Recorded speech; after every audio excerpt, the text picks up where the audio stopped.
जिज्ञासु मित्रों, बहुत बहुत अभिनंदन है आप सभी का दिव्य सृजन में। प्रत्येक दिवस की भांति आज भी हम यहाँ पर लाइव चर्चा का कार्यक्रम शुरू कर रहे हैं और आज का जो विषय है कि संयम से ग्रह नक्षत्रों का ज्ञान होता है। कैसे होता है ग्रह नक्षत्रों का ज्ञान, कैसे होता है। लेकिन यहाँ पर योग शास्त्र है, यहाँ पर कोई ज्योतिष विद्या की क्लास नहीं चल रही है, योग शास्त्र की चर्चा चल रही है। ठीक है, तो जब योग शास्त्र की चर्चा चल रही है तो उसी के अनुसार ग्रह नक्षत्रों के ज्ञान की चर्चा है। संयम से सिद्धि होती है और संयम से ग्रह नक्षत्रों का ज्ञान भी हो सकता है, लेकिन किस प्रकार से, कैसे। एक बार फिर से आपको बताना चाहेंगे कि यह संयम क्या होता है। कुछ लोगों ने प्रश्न किया कि यह संयम का क्या मतलब समझते हैं आप। तो महर्षि पतंजलि ने संयम के ऊपर तो हम पहले ही चर्चा कर चुके कि संयम क्या है। त्रय में एक संयम ऐसे कहा है, धारणा ध्यान समाधि। त्रय में एक संयम की धारणा ध्यान समाधि, इन तीनों को एक साथ संयम कहा जाता है। धारणा, ध्यान और समाधि, इन तीनों को एक साथ संयम कहा जाता है। ये समझिए। अब आप बोलेंगे कि भाई तीनों को एक साथ संयम क्यों कह दिया गया, ये तीन अलग अलग अंग है ना। जी हां, अलग अलग अंग हैं लेकिन होते एक साथ हैं। आपको बस धारणा करना होता है, ध्यान और समाधि तो अपने आप होगा। आपको बस धारणा ही करनी होती है, ध्यान और समाधि अपने आप होगा। मतलब ध्यान और समाधि धारणा की ही आगे की अवस्थाएं हैं। आप धारणा करेंगे और ध्यान और समाधि अपने आप होगा।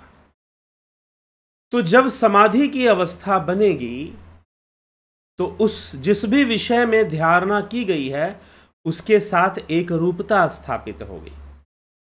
लेकिन यदि धारणा किसी नश्वर वस्तु के साथ की गई है तो वह एक रूपता कभी भी कैवल्य की अवस्था को प्राप्त नहीं हो पाएगी।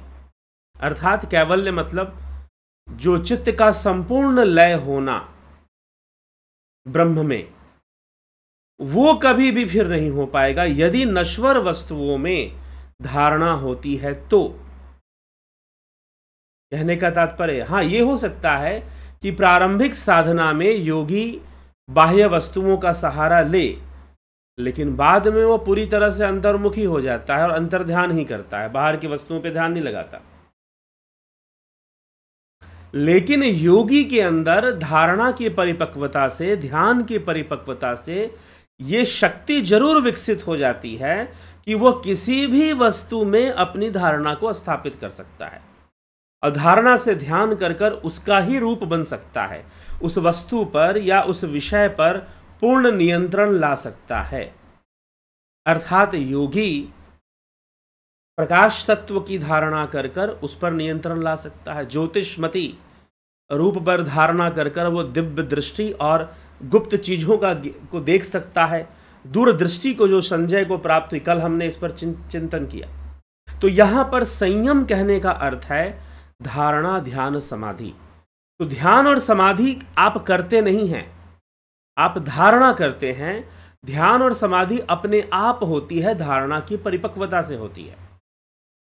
तो वास्तव में संयम का एक, अब चलिए, ये योग सूत्र में संयम बताया गया है। योग सूत्र में यह संयम बताया गया, इसे संयम कहा गया है। धारणा ध्यान समाधि तीनों को एक साथ संयम कहते हैं। परीक्षाओं में भी यह प्रश्न पूछा जाता है कि धारणा ध्यान समाधि तीनों के लिए किस शब्द को महर्षि पतंजलि ने बताया है। तो संयम शब्द का प्रयोग महर्षि पतंजलि ने किया है। धारणा ध्यान समाधि तीनों को एक साथ संयम कहते हैं। ठीक है, तो ये संयम है। संयम, अगर हम ऐसे संयम को समझें तो संयम का अर्थ है धैर्य रखना, धीरज रखना, किसी भी विषय में, खाने में संयम रखो, एक कंट्रोल रखो, जो मन का आए वही मत शुरू हो जाओ खाना पीना। तो हम इसको भी संयम कहते हैं। लेकिन योग के अनुसार यह क्या है? यह जो है एक प्रकार का, हम इसको कहें तो एक नियम है। ये यहां पर नियम हम इसको कह सकते हैं। लेकिन यह नियम भी तब परिपक्व होगा जब आपका ध्यान बहुत अच्छा परिपक्व हो। तो संयम करने का अर्थ है कि किसी वस्तु के साथ जब संयम किया जाता है तो उस वस्तु के साथ एक रूपता स्थापित हो जाती है योगी की, और वो योगी जो है अपने ध्यान शक्ति से, उसका जो ध्यान है, उसका जो फोकस है, एक लेजर बीम की तरह उस समय काम करना शुरू कर देता है और वह उस वस्तु के ऊपर पूरा नियंत्रण ले आता है। यह संयम है। तो संयम करने से उस वस्तु और उस वस्तु का संपूर्ण ज्ञान हो जाता है। किसी भी विद्या या किसी भी विषय पर संयम भी किया जा सकता है। तो यहां पर महर्षि पतंजलि वही बात लिख रहे हैं कि ज्योतिषमती रूप पर संयम करने से संयम करने का मतलब धारणा ध्यान करना। ठीक है, धारणा होगा, ध्यान होगा उसका, तो संयम होगा उसका। तो ज्योतिषमती रूप पर, ज्योति रूप पर, ज्योति साधना में ज्योति रूप पर संयम करने से गुप्त वस्तुओं को देखा जा सकता है, गुप्त वस्तुओं को देखा जा सकता है, गुप्त वस्तुओं को जाना जा सकता है। ठीक है, तो ये संयम का अर्थ हमें समझने की आवश्यकता है। तो संयम करने का यह अर्थ है। तो अब संयम जहां जहां किया जाएगा वैसे वैसे वो शक्तियां योगी को प्राप्त होती हैं। तो यदि योगी सूर्य में संयम करे, महर्षि पतंजलि यहां पर लिखते हैं, यदि योगी सूर्य में संयम करता है, भुवन ज्ञानम सूर्ये संयमात। कल हमने मैत्री संयम को देखा, मैत्री की शक्ति उसके अंदर विकसित होती है। भुवन ज्ञानम सूर्य संयमात, यदि सूर्य में संयम हो जाए तो उसे ब्रह्मांड का ज्ञान होता है, क्योंकि सूर्य को ब्रह्मांड का नाभि माना गया है। सूर्य को ब्रह्मांड का नाभि मतलब केंद्र, हमारे वेदों में, शास्त्रों में उसे नाभि केंद्र माना गया है, क्योंकि सारे ग्रह उसके पीछे घूमते हुए दिखाई देते हैं। तो हम सूर्य को इस सौर मंडल, इसलिए भुवन यहां पर जो कहा गया है, वास्तव में भुवन हम ब्रह्मांड भी नहीं कह सकते, लेकिन यह जो नक्षत्र ग्रहों का जो समूह है वो जो घूम रहे हैं सूर्य के चारों तरफ घूम रहे हैं, तो सूर्य को नाभि माना गया है, इस सौर मंडल का केंद्र बिंदु है, वो न्यूक्लियस है। जैसे कि एक नाभि का मतलब क्या होता है, नाभि का मतलब समझिए न्यूक्लियस भी नाभि का एक पर्यायवाची बनता है, सिनोनिम बनता है इंग्लिश में, लेकिन अंग्रेजी भाषा में तो न्यूक्लियस की तरह है वो। जैसे कि अगर आप बायोलॉजी पढ़ते हैं तो सेल है, तो सेल में एक न्यूक्लियस होता है, एटम है, एटम में एक न्यूक्लियस होता है जो पूरी तरह से उसको कंट्रोल करता है। एटम के अंदर जो इलेक्ट्रॉन प्रोटॉन है उनको अपनी ओर खींच के रखता है, उनको अपनी जगह पर रखता है। वैसे ही सेल जो होते हैं, सेल, बॉडी सेल्स जो हैं हमारे, टिश्यूज हैं, सेल्स हैं, तो उस सेल के अंदर भी न्यूक्लियस होता है जो पूरी उस सबको कंट्रोल में रखता है। तो वैसे ही सूर्य के कंट्रोल में सारे ग्रह नक्षत्र हैं। तो यदि सूर्य का संयम किया जाए, सूर्य का संयम किया जाए तो क्या होता है, संपूर्ण इस भुवन का, इस सौर मंडल का, ग्रहों का संपूर्ण ज्ञान प्राप्त हो जाता है, संपूर्ण ज्ञान उसका प्राप्त हो जाता है यदि सूर्य का योगी संयम कर ले तो। यह संयम का विज्ञान महर्षि पतंजलि यहां पर समझा रहे हैं। आगे लिखते हैं कि चंद्रे तारा व्यूह ज्ञानम, यदि चंद्रमा का संयम हो जाए, यदि चंद्रमा का संयम हो जाए तो संपूर्ण नक्षत्रों का ज्ञान, तारा व्यूह, सूत्र क्या कहता है यहां पर, चंद्रे तारा व्यूह ज्ञानम। तारा व्यूह जो है, तारा व्यूह किसे कहते हैं हम, नक्षत्रों को। तो यदि चंद्रमा का संयम हो जाए तो सभी नक्षत्रों का ज्ञान हो सकता है। यदि चंद्रमा का योगी संयम कर ले तो नक्षत्रों का ज्ञान हो सकता है। सारे नक्षत्र और सारे ग्रह और संपूर्ण ज्योतिष विद्या का ज्ञान योगी को सहज ही प्राप्त हो सकता है यदि योगी चंद्रमा का अगर संयम कर ले। फिर आगे लिखते हैं, ध्रुवे तद गति ज्ञानम, ध्रुव तारा जो कि जियो स्टेशनरी है।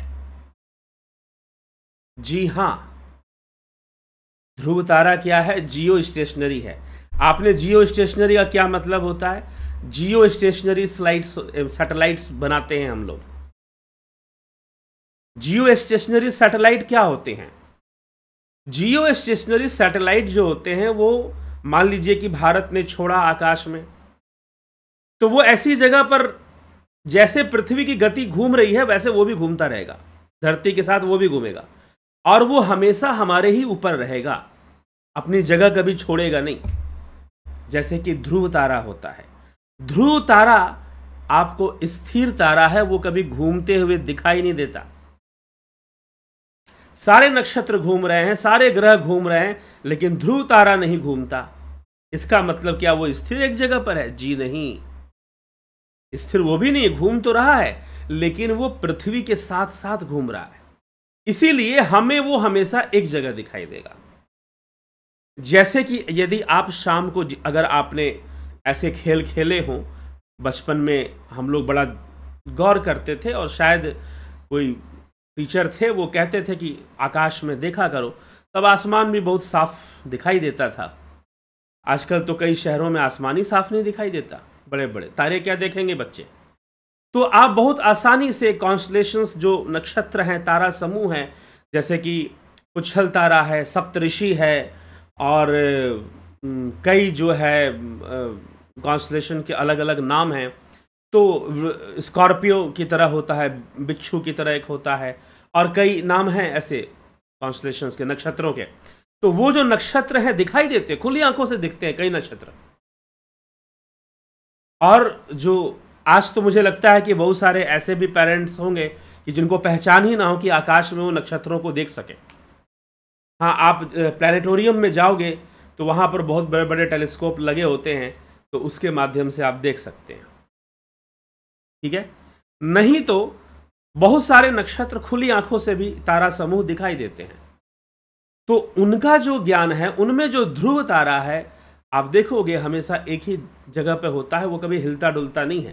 कारण है कि वो जियो स्टेशनरी है, मतलब कहने का मतलब पृथ्वी के साथ उसकी गति जुड़ी होती है। पृथ्वी जैसे घूमती वो भी वैसे घूम जाता है, तो हमेशा एक जगह पे दिखाई देगा। फिर तो ध्रुव तारा में संयम कर लेने से सभी ग्रह नक्षत्रों की गति का ज्ञान हो जाता है, क्योंकि वो स्थिर है, इसलिए हमारे लिए स्थिर है, पृथ्वीवासियों के लिए वो स्टेशनरी है, स्थिर है।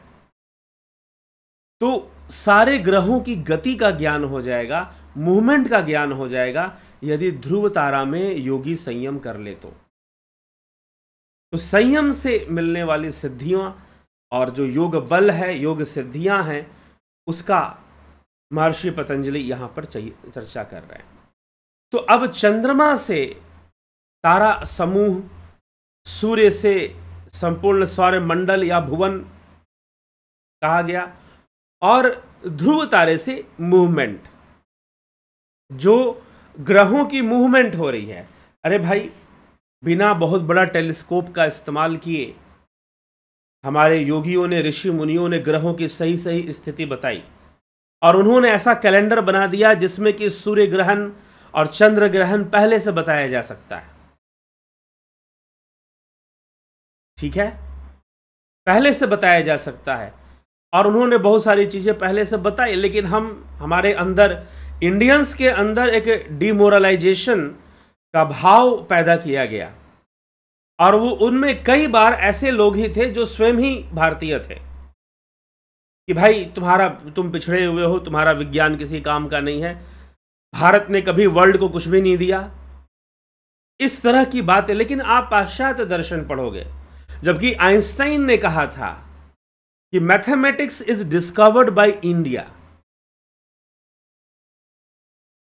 जो गणित की खोज है वो भारत में हुई है। काउंटिंग, यहां तक कि सप्ताहों के जो नाम हैं मंगलवार मंगलवार क्यों है, सोमवार सोमवार क्यों है, ये सब ज्योतिष से हमें प्राप्त होता है। और आज पूरे वर्ल्ड में वही पैटर्न यूज होता है वीक का। पूरे वर्ल्ड में 7 डेज के ही वीक बनाए जाते हैं। हाँ, महीने 30 31 वगैरह कुछ हो जाते हों, लेकिन सप्ताह हमेशा 7 डेज का ही होता है। No change in week formation, वो बहुत पहले इस देश ने बनाया है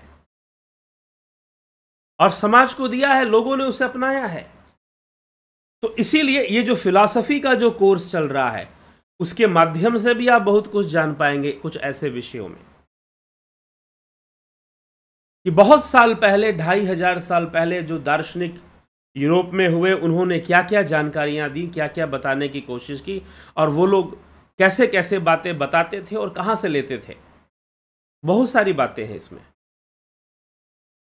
लेकिन फिर भी भारतीयों को ये, उनके अंदर ये इमोशन दिया गया कि भाई तुम बेकार लोग हो और तुमने कभी कुछ नहीं किया है। अभी पीछे कोई भाई साहब मिल गए कि वो बोलने लगे योगा करके क्या हो जाएगा। वो किसी ऐसे टॉपिक पर ऐसे उन्होंने कमेंट कर दिया कि योग से मानवता का क्या लाभ है, क्या मनुष्य को लाभ है योग करने से। लेकिन मैंने देखा कि उनको जवाब देने वाले जो लोग थे वो ज़्यादातर बाहर से थे, अमेरिका से थे और दूसरे देशों से थे। योग से क्या चेंजेस आती है। तो कई बार इन भारतीयों को एक ऐसा इंफीरियरिटी कॉम्प्लेक्स दिया गया। अंग्रेजों ने हमारी साइकोलॉजी के साथ खेला। ये उनकी सबसे बड़ी वीरता कह लीजिए, या उनका ट्रिक कह लीजिए, या धूर्तता भी कह लीजिए। और वो इसमें बहुत हद तक सफल हुए, पूरी तरह से नहीं हुए। अगर पूरी तरह से होते तो कहानी कुछ और ही बदल जाती फिर। ठीक है, तो इंडियंस को एक इंफीरियरिटी कॉम्प्लेक्स देने का काम किया, और आज भी लोग करते हैं, ऐसी बात नहीं है, भरे पड़े हैं ऐसे लोग। अभी एक कोई भाई साहब कांग्रेस के नेता थे ना, जो कह रहे थे कि गीता में भी ऐसे जिहाद के बारे में भगवान कृष्ण, तो लेकर बैठ जाओ, कुरान भी ले लो, साथ में गीता भी ले लो, पढ़ लो, दोनों एक साथ आ जाओ। मीडिया वालों को बोलो कि दिखा देंगे वो एक साथ पढ़कर दोनों चीजें। तो इसीलिए इंफीरियरिटी कॉम्प्लेक्स देना ये नेता भी करते हैं। आजकल के जो नेता हैं वो भी ये काम करते हैं, जनता के अंदर कोई इंफीरियरिटी कॉम्प्लेक्स डालने की कितना ज़्यादा वो पब्लिक को मैनिपुलेट कर सकते हैं, कितना ज़्यादा कंफ्यूज कर सकते हैं, वो करने की कोशिश में लगे रहते हैं, ताकि जो पब्लिक है वो पूरी तरह से कंफ्यूज हो जाए, कंफ्यूजन में रहे और कभी सही डिसीजन ना ले पाए। क्योंकि नेताओं में और आम आदमी में इतना बड़ा डिस्टेंस होता है कि वो जानते हैं कि वोटर्स कोई हमें देखने तो आ नहीं रहा है। ठीक है, तो यह सब लोग मिलकर जो है चाहते हैं कि पब्लिक के दिमाग के साथ खेलें, उनके दिमाग को मैनिपुलेट करके रख दें, कंफ्यूज कर दें, और कंफ्यूजन में वो हमें वोट डाल दें, या फिर किसी का नेतृत्व ना चले तो फिर अपने आप ऐसे लोगों का नेतृत्व आ जाएगा जो गलत होंगे, अपने आप ही आ जाएगा। ठीक ना। ईविल, कुछ फिलोसोफर्स ने कहा कि व्हाट इज ईविल, वो ईविल को नहीं मानते थे। जैसे कि रिलीजियस फिलॉसफी ऑफ क्रिश्चियनिटी में ईविल और गॉड एंड ईविल का कंपैरिजन किया जाता है, तो वो ईविल को नहीं मानते थे। उन्होंने कहा कि एब्सेंस ऑफ गॉड और absence of goodness is evil. ठीक ना, जब अच्छा काम नहीं होगा तो बुरा काम तो अपने आप ही होगा फिर। ठीक है, तो जो बुराई करने वाले हैं वो जानते हैं, इसलिए वो कभी अपना प्रचार ना कर कर वो अच्छाई को रोकने की कोशिश में लगते हैं कि भाई ये रुक जाए तो हमारा तो पत्ता चली जाएगा, हम तो अपनी चला ही लेंगे फिर। इसीलिए बहुत सजग और सचेत भी रहने की आवश्यकता होती है। तो इंफीरियरिटी कॉम्प्लेक्स देने की कोशिश की गई, लेकिन जो यहाँ का जो विज्ञान है और चाहे वो ज्योतिष विद्या है, सही से ईमानदारी से हम उसको अगर सीखते हैं, जानने की कोशिश करते हैं, तो बहुत सारी चीज़ें हमें जीवन में दिखाई देती हैं, बहुत सारे लाभ हमको जीवन में उन सब चीज़ों से प्राप्त होने शुरू हो जाते हैं। ठीक है, तो ये सब हमें ध्यान रखना है। और जो है इन बातों को समझना है। तो पतंजलि योग सूत्र यह बहुत ही महत्वपूर्ण इस समय बन चुका है और बहुत बड़े बड़े लेवल पर अलग अलग देशों में योग सूत्र पर चर्चा होती हैं। ऑनलाइन कोर्सेस चलते हैं। मैंने अभी आपको कुछ दिन पहले बताया था कि $800 US डॉलर 800 में योग सूत्र का कोर्स चल रहा है, पतंजलि योग सूत्र का, जो आपको यहां इस चैनल पर निःशुल्क मिल रहा है, फ्री मिल रहा है। योग सूत्र को समझाने के लिए ऐसे ऑनलाइन कोर्सेस भी लॉन्च किए जा रहे हैं। तो इसलिए हमें यह समझना है, और यह संयम का विज्ञान, अगर हम इसे अंग्रेजी में कहें तो साइंस ऑफ फोकस, आपका फोकस कितना स्ट्रांग है, कितना डेवलप्ड है, उस पर यह बातें डिपेंड करती हैं, सारी की सारी संयम की सिद्धि। तो सूर्य का संयम कर लेने से जो है भुवन का ज्ञान हो जाता है, चंद्रमा का संयम करने से नक्षत्रों का ज्ञान हो जाता है। अब ऐसा क्यों है कि चंद्रमा पर संयम कर लेने से नक्षत्रों का ज्ञान हो जाता है? अब ये जो पॉइंट है ना, महर्षि पतंजलि का ये जो पॉइंट है, ये बहुत बड़ा रहस्य खोलता है कि चंद्रमा पर संयम करने से नक्षत्रों, अरे चंद्रमा पर संयम किया है तो चंद्रमा का ज्ञान हो जाना चाहिए। लेकिन यहां महर्षि पतंजलि कह रहे हैं कि चंद्रे तारा व्यूह ज्ञानम, चंद्रमा में संयम करने से तारा समूह क्या है? नक्षत्र। अरे तारा समूह को हम नक्षत्र बोलते हैं, कॉन्स्टलेशन बोलते हैं। तारा समूह का मतलब नक्षत्र है। तो चंद्रमा पर संयम करने से नक्षत्रों का ज्ञान कैसे हो जाएगा? यह बड़ी विचित्र बात है। जी हां, अब यहां पर मैं एक बात बता दूं, यहां पर योग सूत्र के अंदर ज्योतिष का ज्ञान आ गया। किसका ज्ञान आ गया? ज्योतिष का ज्ञान आ गया। आप एक बात बताइए कि नक्षत्रों का फल कैसे देखा जाता है? चंद्रमा से देखा जाता है। आपका जन्म किस नक्षत्र में हुआ है? आपका जन्म किस नक्षत्र में हुआ? अगर पूछे तो आपकी जन्म कुंडली में चंद्रमा जिस नक्षत्र में है वही आपके जन्म का नक्षत्र है। ठीक है, आपकी जन्म कुंडली में चंद्रमा जिस राशि में है वही आपके जन्म की राशि है। राशियां नक्षत्रों से बनती हैं। राशियों का कोई फिजिकल एग्जिस्टेंस नहीं होता, यह ध्यान रखिएगा। राशियों का कोई फिजिकल एग्जिस्टेंस नहीं होता। राशियां तो नक्षत्रों से ही मिलकर बनती हैं, नक्षत्रों का होता है। तो आपका जन्म किस नक्षत्र में हुआ है, आपके जन्म कुंडली में चंद्रमा जिस नक्षत्र में है वहीं पर हुआ है आपका जन्म, उसी नक्षत्र में माना जाएगा, चंद्रमा को देखकर माना जाएगा। तो चंद्रमा का बहुत बड़ा प्रभाव है। लेकिन चंद्रमा का बहुत बड़ा प्रभाव कैसे है? चंद्रमा का बड़ा प्रभाव चंद्रमा के कारण नहीं है, बस इतना ध्यान रखिएगा। चंद्रमा दूसरे ग्रह नक्षत्रों का प्रभाव लेकर आता है।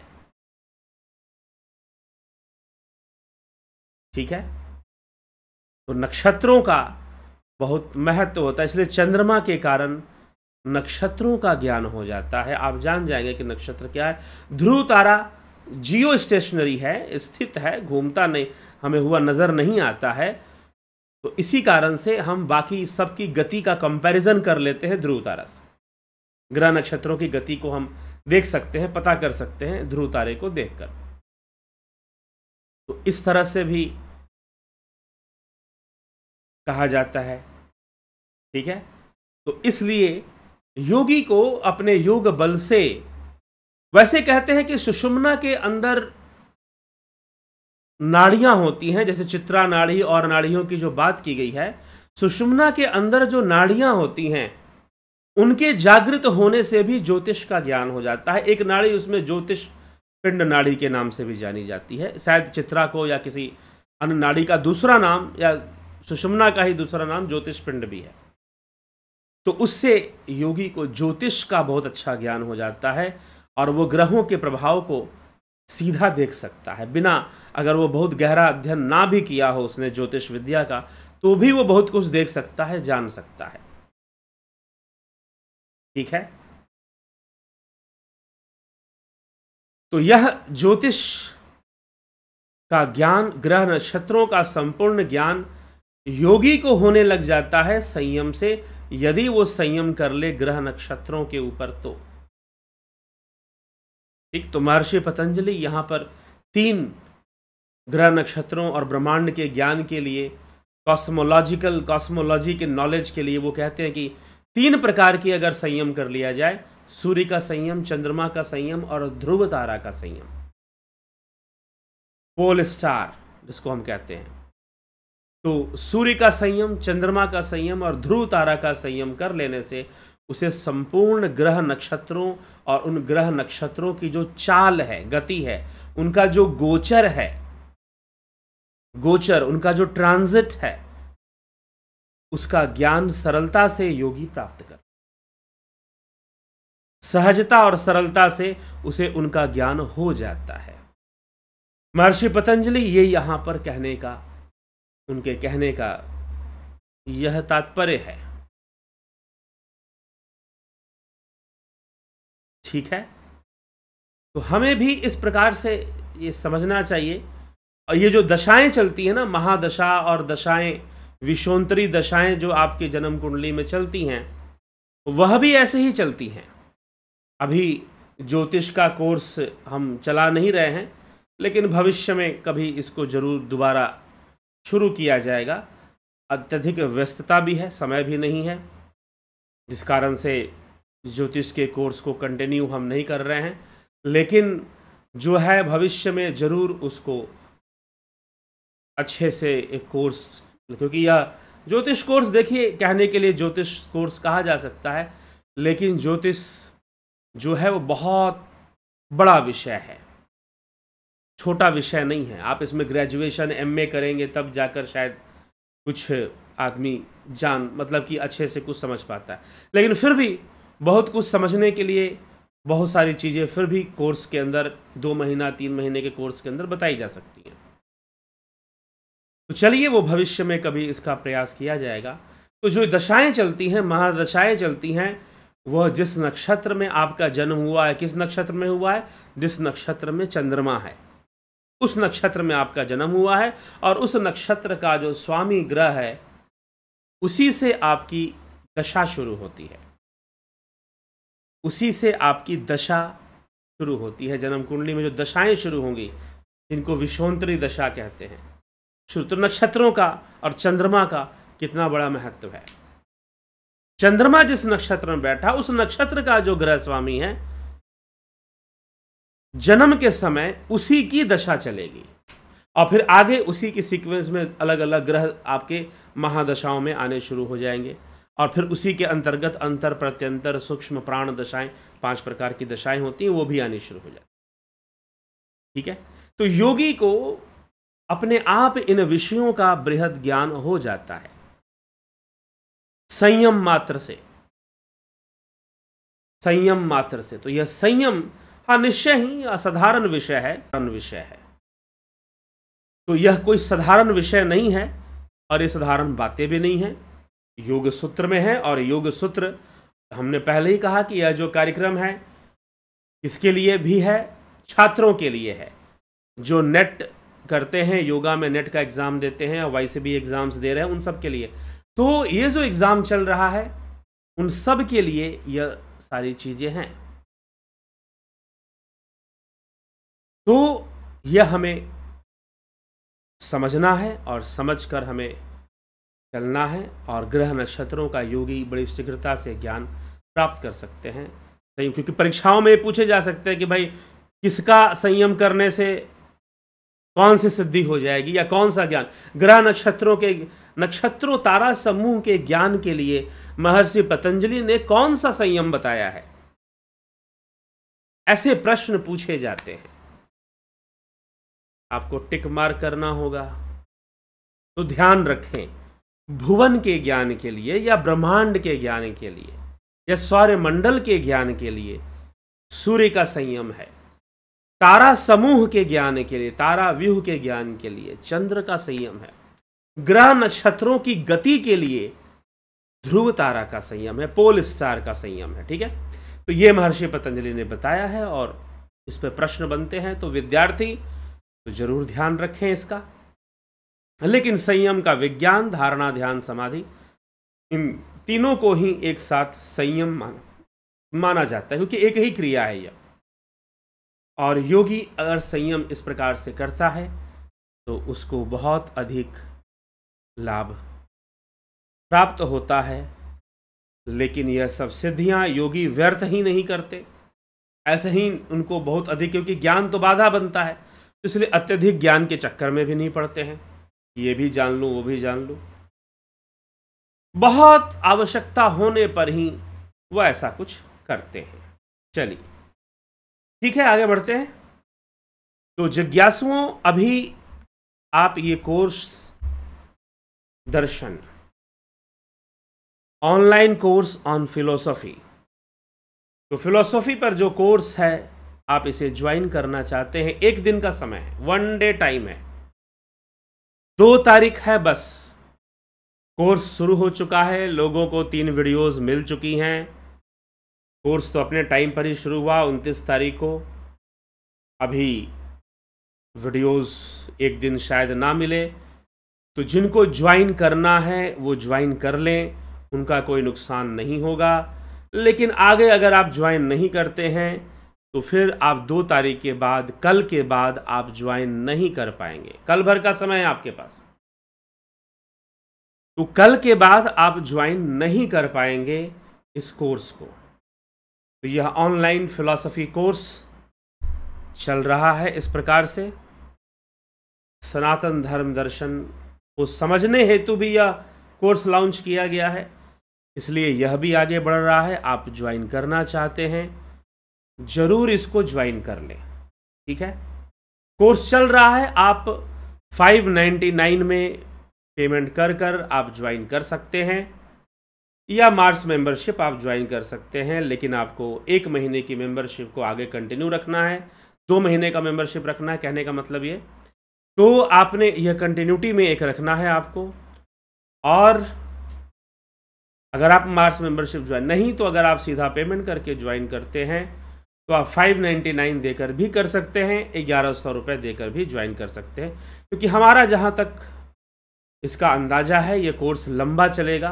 अगर लंबा नहीं चलता है तो ठीक है, और यदि लंबा चलता है, क्योंकि देखिए फिलॉसफी ऐसी भी चीज़ नहीं है कि आप बहुत जल्दबाजी में इसको ग्रहण कर पाएँ, ठीक है। जल्दी जल्दी आप इसको ग्रहण कर पाएँ ऐसा भी यह विषय नहीं होता, गंभीर विषय होता है। दार्शनिकों की बातें गंभीर होती हैं, वो जल्दबाजी में सुनने के वो नहीं होती हैं। तो इसीलिए एक वीडियोस भी लंबी बनती है थोड़ी। तो आगे जो है यह कोर्स आप लाभ उठाना चाहते हैं तो ज़रूर इसको ज्वाइन कर लीजिए, और बहुत कुछ आपको समझ में आएगा, बहुत एक दृष्टि खुलेगी, आपकी दृष्टि की विशालता को प्राप्त करेगी, सनातन धर्म के प्रति और अच्छी दृष्टि आपकी बनेगी, और अच्छी समझ विकसित हो जाएगी सनातन धर्म के प्रति। यही इसकी विशेषता है। और विश्व दर्शन के प्रति भी, वर्ल्ड थॉट के प्रति, विचारकों ने अलग अलग समय पर कौन कौन से विचारक हुए, कैसी कैसी वो सोच रखते थे, ये सब आपको पता चलेगा, ठीक है। तो चलिए इसी के साथ हम आगे बढ़ेंगे और विराम देंगे। लेकिन उससे पहले देख लें जो भी आज हाजिरी लगा रहे हैं। जगत नारायण जी बहुत अभिनंदन है, विक्रम सिंह जी, राजू पाल जी, जयंती भाई पटेल, नवजोत नाथ, सतीश कुमार जी, सविता नायक जी, श्वेता कुमारी जी, शिखर शर्मा, अवनी प्रधान, राकेश मराठे, राम निवास मीना, विष्णुचंद्र मौर्य, विनोद कुमार सूद, अर्जन भाई चौहान, पंकज सोनी, राम गोपाल जांगीर, माधुरी कोले, उत्कर्ष तिवारी, उषा श्रीवास्तव, सविता नायक, सृजनी महंता जी, सविता नायक जी कह रही हैं गुरुदेव द्वारा दर्शन शास्त्र पर आधारित कोर्स बड़े ही सरल, सुलभ, व्यवस्थित तरीके से, जी हाँ, सरल बनाने की कोशिश की गई है, इंटरेस्टिंग बनाने की कोशिश की गई है, एक कहानी की तरह, ताकि वैसे तो फिलॉसफी थोड़ा सा कई बार कॉन्सेप्चुअल चीज़ है, तो कॉन्सेप्ट क्लियर ना हो तो समझ में नहीं आता कभी कभी, लेकिन इसको सरल तरीके से समझाने की सारी बातों को कोशिश की गई। तो आप ज़रूर इसका लाभ उठाइए। सृजनी महंता जी, संतोष गुप्ता जी, राम गोपाल जांगीर, विनोद शर्मा, रामविलास जी, जितेंद्र साहू, शंकर प्रसाद, राम लखन राजपूत, एके त्यागी जी, अनिल कुमार जी, जलाराम रायका, धनराज सिंह राजपूत, रुपेश सिंह राजपूत, श्वेता राय सिन्हा जी बहुत अभिनंदन है। MK PD, बीखू कुचाड़िया, राम विलास जी, हीरा लाल यादव, अजीत अपराजित, नरेश मेहरा। कैसे लगाते हैं सूर्य अग्नि वायु पर संयम, बताने की कृपा कीजिए। सूर्य वायु और कैसे लगाते हैं? पहले तो ध्यान हो, धारणा हो, योग हो, ध्यान हो, तब संयम लगाने की। जब ध्यान हो जाएगा ना, जब धारणा और ध्यान की परिपक्वता बन जाएगी तो यह संयम लगाना भी सरल हो जाता है। फिर ये सिखाने की आवश्यकता नहीं पड़ेगी। आप अगर कहते हैं कि हमें बताइए कि कैसे लगाते हैं संयम सूर्य के ऊपर, तो आपसे हम कहेंगे ध्यान योग का कोर्स करिए। ठीक है, ध्यान योग का कोर्स करिए। सूर्य के साथ ध्यान में इतने तल्लीन हो जाते हैं कि सूर्यमय ही होने लग जाते हैं और सूर्य का संपूर्ण ज्ञान हमारे सामने प्रकट होने लग जाता है। आप समझ रहे हैं कि भाई यहां बताया जा रहा है और ऐसे कोई खेल, और हम ही से पूछ रहे हैं जैसे कि योग सूत्र हम ही ने लिख दिया है। ठीक है, तो इसको समझना पड़ेगा। ध्यान योग जब हम परिपक्वता आएगी, ध्यान योग की परिपक्वता आएगी, आप धारणा करेंगे, ध्यान करेंगे, तो उस ध्यान में जो फोकस जो एस्टैब्लिश होता है। इसीलिए अगर आप आज इस विषय को समझना चाहते हैं कि सूर्य में संयम कैसे लगाते हैं, तो आप पतंजलि योग सूत्र का पूरा वीडियो सुनिए कि स्टेप वाइज स्टेप महर्षि पतंजलि ने कैसे समझाया है। बहुत छोटे लेवल से उन्होंने संयम को समझाना शुरू किया है। छोटी मोटी बातों से संयम को उन्होंने पकड़ना शुरू किया है, समझाना शुरू किया, ताकि लोगों को समझ में आए कि हाँ भाई, छोटी मोटी ध्यान लगाकर, छोटे मोटे फोकस से हम क्या क्या अनुभव प्राप्त कर लेते हैं। लेकिन वही फोकस उसी तरह से अगर एक्स्ट्रा ऑर्डिनरी डेवलप कर जाए तो फिर क्या क्या हो सकता है। ठीक है, तो अब आप पूछ रहे हैं कि संयम बताओ। संयम मतलब आप कह रहे हैं कि सीधा हमको समाधि में ले जाओ, तो सही, इसीलिए मैंने आज सीधा बताया कि धारणा, ध्यान, समाधि यह संयम है। आप योग शुरू कीजिए, योग अभ्यास शुरू कीजिए। ठीक है, तो पहले जो बिगिनिंग लेवल है वो कीजिए, फिर धारणाएं शुरू होंगी, फिर धारणाओं के अभ्यास से ध्यान होगा, संयम होगा। ठीक है, ये कोई 2 मिनट की टेक्निक नहीं है कि हम बता दें कि संयम कैसे लगाते हैं। ठीक है, इसको आप समझ लीजिए। जयंती दत्ता जी बहुत अभिनंदन, राम प्रकाश जी, पुष्पा भाटी जी, सोमनाथ सिंधे जी, उत्कर्ष तिवारी जी, बलवंत सिंह गोहिल जी, कन्हाई कुमार जी, केशव सिंह सूर्यवंशी, राजेश भाई मकवाना, लोकनाथ सरकार, शिवाय नमः। संयम क्या है बता दिया गया। संयम क्या है शुरुआत में ही बताया गया।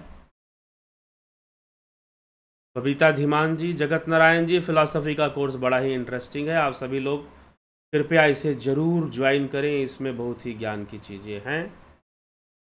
ठीक है, अनिमा गुप्ता जी बहुत अभिनंदन है। अभी जो ध्यान योग का कोर्स है उसकी अनाउंसमेंट होगी। जिन लोगों ने रिक्वेस्ट दिया है व्हाट्सएप पर कि हमें ध्यान योग कोर्स के बारे में बताइए, हम जानना चाहते हैं, उनको डिटेल जरूर मिलेगा, लेकिन थोड़े दिन प्रतीक्षा कीजिए, अभी उसकी डिटेल्स आपको मिलेंगे। ध्यान योग शुरू जो होगा नवंबर में, उसके बारे में आपको बताया जाएगा। थोड़े दिन प्रतीक्षा कीजिए, जल्द ही उसकी डिटेल आपको मिलनी शुरू हो जाएगी। चलिए ठीक है, तो इसी के साथ